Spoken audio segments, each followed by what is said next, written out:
अपने नए secret mission Rishikesh के लिए आगे बढ़ रहा था। इतने में चारों तरफ से काली घटाओं ने मेरा रास्ता रोकने की कोशिश की, लेकिन मैं अपने पथ पे आगे बढ़ता रहा। मैं जल्दी से अपनी गाड़ी की तरफ बढ़ा, लेकिन मेरे से भी पहले एजेंट विनोद कार में अपनी कैमरा वुमन के साथ जा बैठा था। मैंने एजेंट विनोद के कानों में कहा, क्या कोई हमारा पीछा कर रहा है? मैंने पलट के देखा तो एक जासूस पकड़े जाने पर शर्मिंदा होकर नजर झुकाए खड़ा था, लेकिन उनमें से एक ढीठ की तरह गुटखा चबाते हुए हमें घूरता रहा। अब हम अपने रथ पर सवार हो गए। अब एजेंट विनोद मेरी छाती पे चढ़ चुका था। वो मेरी आंखों में आंखें डालकर मुझे घूरने लगा। फिर जैसे तैसे मैंने उसे शांत किया। उसके सर पर हाथ फेरते हुए मैंने देखा, अरे इसके सर पे तो मेरे से ज्यादा बाल है। मैंने एजेंट विनोद के फुसलाने के लिए बाहर इशारा करते हुए बोला कि ये जो जमीन तेजी से भाग रही है सब मेरी है। उसने सोचा कि इसके घर में चटनी बनाने के लिए पुदीना तक नहीं होता, ये सभी जमीन इस गरीब की कैसे हो सकती है? अचानक से एजेंट विनोद के मजबूत पैर फड़फड़ाने लगे और वो तेजी से भागती हुई जमीन को कब्जाने के लिए गुस्से से आग बबूला हो गया।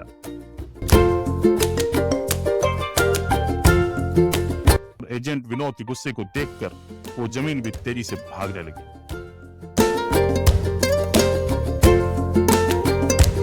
फिर मैंने एजेंट विनोद को बताया कि ये हमारी पुश्तैनी चीन की दीवार है। इससे पहले कि एजेंट विनोद को गुस्सा आता, दीवार भी तेजी से भागने लगी।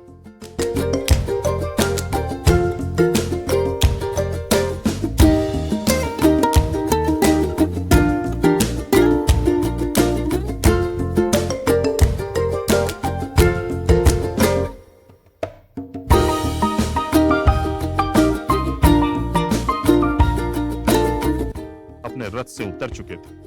कैमरा वुमन कुछ समझ में नहीं आ रहा था वो क्या रिकॉर्ड करे। इतने में एक जासूस हमारे बगल से निकला, लेकिन एजेंट विनोद की पैनी निगाहों से वो बच न सका। अब हम अपने रथ को पार्क करके आगे बढ़े, लेकिन यहां भी गुफा से निकलकर रशियन महिला जासूस हमारा पीछा कर रही थी।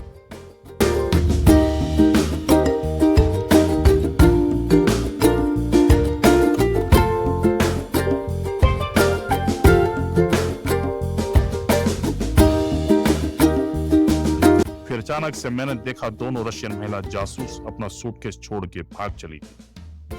फिर मुझे याद है, अरे नहीं, ये तो मेरा ही सूटकेस है। इतने में अब डर का माहौल बीत चुका था और एजेंट विनोद और मैं कंधे से कंधा मिलाकर सीना तान कर आगे बढ़ने लगे।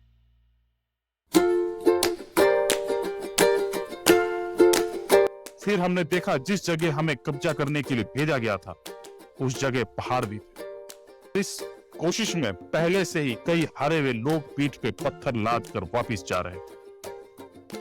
मैंने चारों तरह की कहीं वो रशियन महिला जासूस हमारा पीछा तो नहीं कर रही। इतने में सभी लोग किसी की तरफ तेजी से भाग रहे थे।